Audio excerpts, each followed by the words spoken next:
Kembali lagi bersama saya, Novita Lawi, mahasiswi Undana, jurusan Sosiologi semester 7. Di video kali ini, saya akan menjelaskan atau memberi sedikit informasi untuk teman-teman sekalian tentang isi dari buku Memikirkan Kembali Kebebasan Hitam Pergerakan. Nah, di dalam buku tersebut ada tema yang sangat menarik untuk saya angkat dalam topik pembahasan di video kali ini. Saya tertarik dengan salah satu isi dari buku tersebut yang membahas mengenai kesetaraan gender. Bagi teman-teman yang ingin mendengarkan, silakan menyaksikan. No, kau pernah dengar tentang gender nih? Wish, terlalu banyak orang yang bilang gender nih. Apa ya gender nih? Saya tahu gender itu apa. Kenapa isu-isu itu mulai muncul tentang kesetaraan gender nih? Kau tahu kah? Kayak heboh sekali kayak sekarang nih. Kayak orang mulai bahas-bahas nih tentang ini apa nih? Kesetaraan gender semua nih. Itu tuh orang bilang apa ya? Kayak perbedaan ini apa nih? Perempuan dan laki-laki. Atau bagaimana? Kau tahu kan ada penjelasannya? Oh, kau belum tahu kan tentang gender? Mana bahas lo? Sabar ya, saya jelas di KW. Yang dorong-dorong omong gender tuh.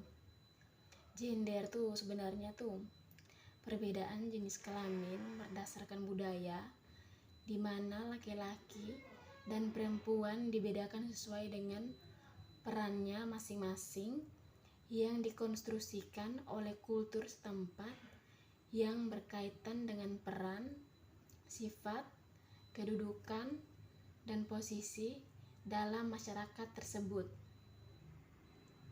Nah, seks atau jenis kelamin merupakan perbedaan antara laki-laki dengan perempuan berdasarkan ciri biologisnya. Manusia yang berjenis kelamin laki-laki adalah manusia yang berciri khas memiliki penis, memiliki jakala atau kala majing, dan memproduksi sperma.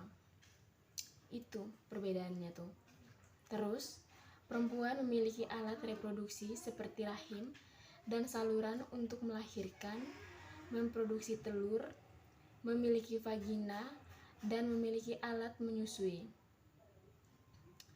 Perbedaan laki-laki dengan perempuan berdasarkan seks atau jenis kelamin merupakan suatu kodrat atau ketentuan dari Tuhan. Ciri-ciri biologis yang melekat pada masing-masing jenis kelamin tidak dapat dipertukarkan.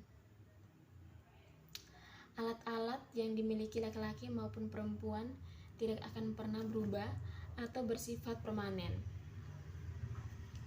Terus nih, dalam konsep gender ini nih, perbedaan antara laki-laki dengan perempuan berdasarkan konstruksi secara sosial maupun budaya.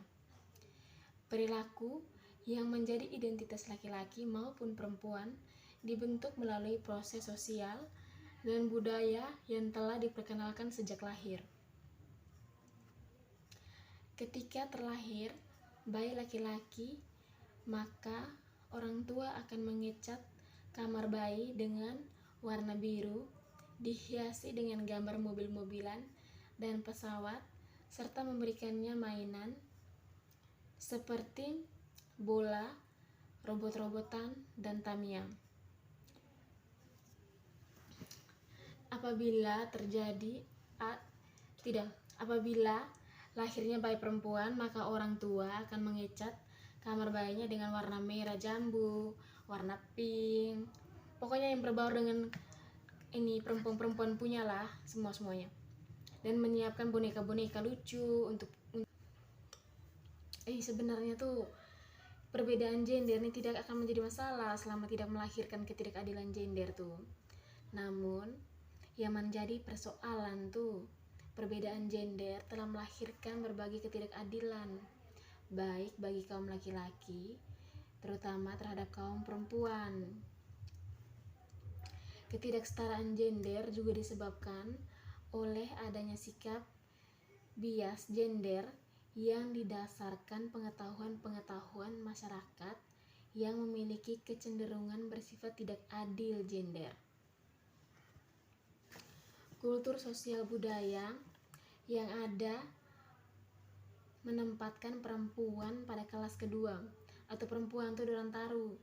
Yang kedua, perempuan lebih banyak didominasi oleh kaum laki-laki, lebih mengutamakan kaum laki-laki dibandingkan dengan kaum perempuan, begitu.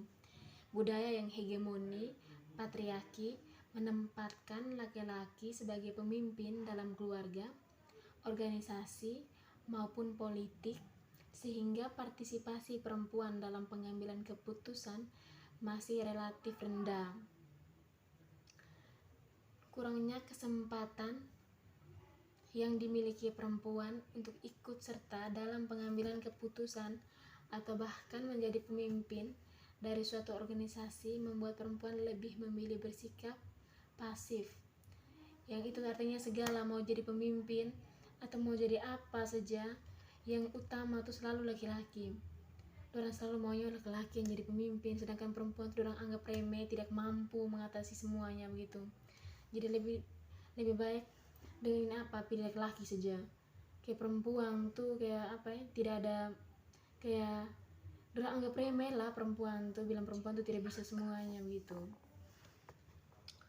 Terus manifestasi ketidakadilan gender masih terjadi dalam setiap pengambilan keputusan, kepengurusan maupun kepemimpinan dalam organisasi, himpunan mahasiswa.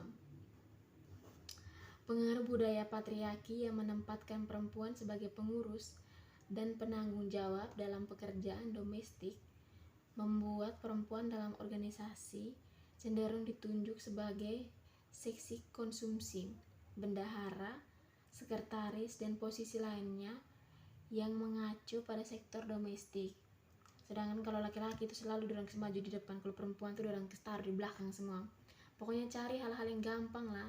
Kalau yang laki-laki ini harus jadi pemimpin lah, itu. Terus kebijakan-kebijakan ini tentu dapat melanggengkan ketidaksetaraan gender dalam masyarakat dan posisi lain yang mengacu pada sektor domestik. Terus kebijakan-kebijakan ini tentu dapat melanggengkan ketidaksetaraan gender dalam masyarakat yang menganut hegemoni patriarki.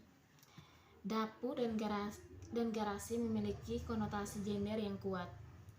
Dapur ruang untuk mengolah makanan sangat kuat asosiasinya dengan aktivitas feminim, sementara garasi ruang untuk penyimpanan kendaraan dengan aktivitas yang lebih maskulin. Persepsi ini memunculkan stereotip terhadap beberapa jurusan yang sangat kental dengan identitas gender. Misalnya, adanya pelebelan bahwa jurusan teknik mesin untuk laki-laki sebab hal-hal yang bersinggungan dengan mesin menunjukkan sifat maskulin atau sifat laki-laki. Sedangkan jurusan tata boga untuk perempuan sebab di jurusan tata boga mengajarkan hal-hal yang berkaitan dengan dapur. Kultur yang ada menganggap perempuan sebagai konco wingking, sehingga segala urusan yang berkaitan dengan dapur merupakan hak dan kewajiban perempuan. Itu memang sih kita nih selalu perempuan nih, orang selalu, apalagi kalau di desa-desa tuh orang selalu bilang perempuan nih percuma sekolah tinggi-tinggi nih, selalu saja nanti ujung-ujungnya ke dapur. Orangnya selalu beranggapan seperti itu semua. Laki-laki semua yang orang bilang nanti bisa-bisa berdiri di depan lah, semuanya. Kalau kita perempuan nih, orang bilang sekolah percuma, saya ujung-ujung nanti pulang ke dapur lagi, masak, urus anak, apa semua. Itu tuh. Seiring dengan perkembangan masyarakat yang memperjuangkan kesetaraan gender, beberapa peran yang dilekatkan pada laki-laki tuh dan perempuan telah dipertukarkan. Hal ini dapat dibuktikan dengan cukup banyaknya kaum perempuan yang berani memasuki area maskulinitas dan berani tampil di sektor publik.